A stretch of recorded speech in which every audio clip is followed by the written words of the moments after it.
This tobacco is cured and at about 70% relative humidity. It's dry. I'm gonna put it in here.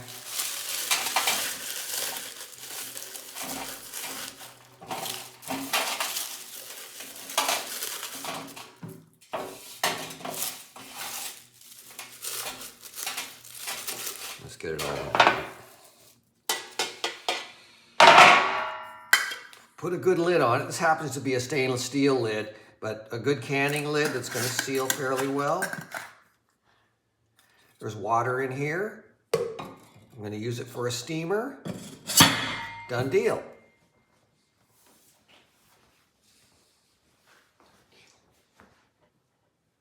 Stoving.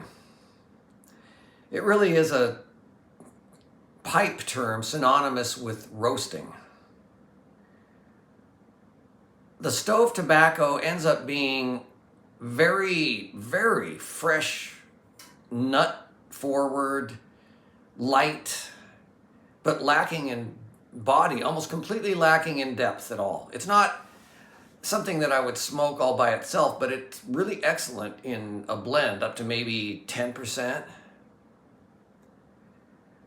So last year I tried 30 minutes, 45 minutes, and an hour in the pressure cooker at 5 pounds. And I found that the 45-minute was really my favorite, maybe the 32, but frankly, I made too much.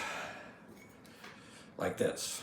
And so, if I'm only gonna put 10% in the blend, what I showed you was last year's tobacco. Just before I made this clip, I went out and tried this out. I wanted to see if this stove tobacco that's a year old is going to retain those delicate aromatics, and I think I lost just a little bit. It's still, when you smoke it on its own, it's got a lot of smoke, a little bit irritating to the nasal passage and the lungs. It's a very dry smoke.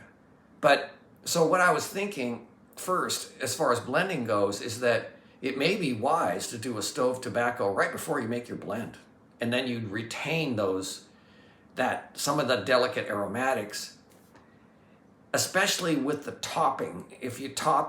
When I top with honey or maple or cherry syrup, I'm assuming that the sugar seals in some of those aromatics, especially since I'm going to press it, and then the oils will be forced they will be forced throughout the blend with the press.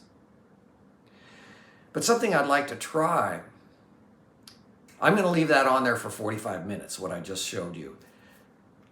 But what I'd like to try is using a crock pot at, say, 190 degrees Fahrenheit, 90 degrees Celsius for 2 hours.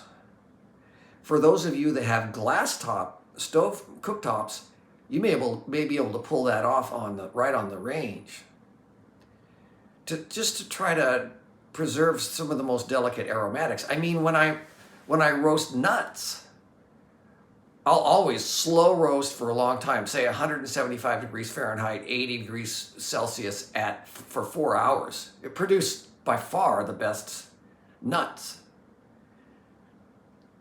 So I was thinking about trying that with the stove tobacco. So far, so good. Well, this is going to be kind of a short video, so I thought you'd like to have some fun.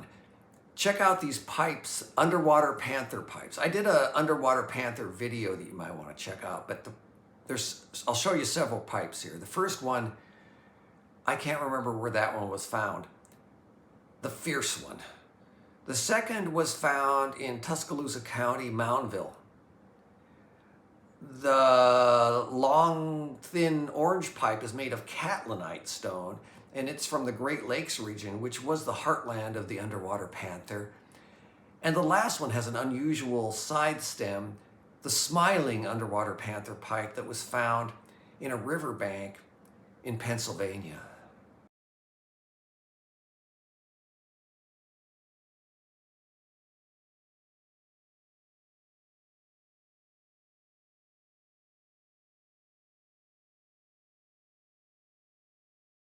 Okay, and one more. This pipe is from Mound City, Ohio, and it lends credence to the idea that the Celto-Iberians found their way up to the Missouri River and were mining for tin a long time ago.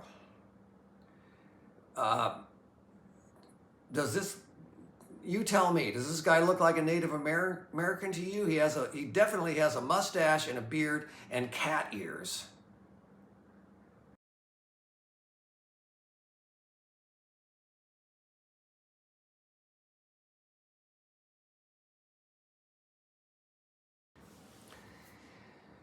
Yeah, so some of that Celto-Iberian Punic script was found on what they call the Michigan tablets, some of the Michigan tablets.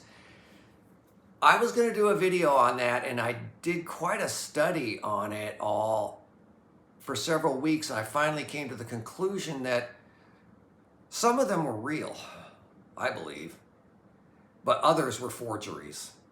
In the late 1800s, there was a very popular to collectors collected Native American artifacts really prior to modern archaeology. And there were definitely forgeries being made for the antiquities market of the Michigan tablets. So I backed off and decided I didn't want to touch it because it's too easy for the debunkers to attack that one. You know, in some of the private collections, there's still a lot of Native American artifacts in private collections today, and the more controversial pieces somehow disappear. Fortunately, we have photographs of some of them.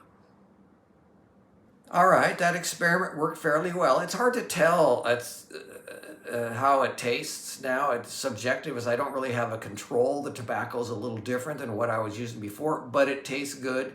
It worked. One doesn't have to use a pressure canner to do stoved tobacco. So that's good news. Now, if you like this video, give me a thumbs up, subscribe, check out my ads I'm going to put there for my books, and I'll try to leave some links below.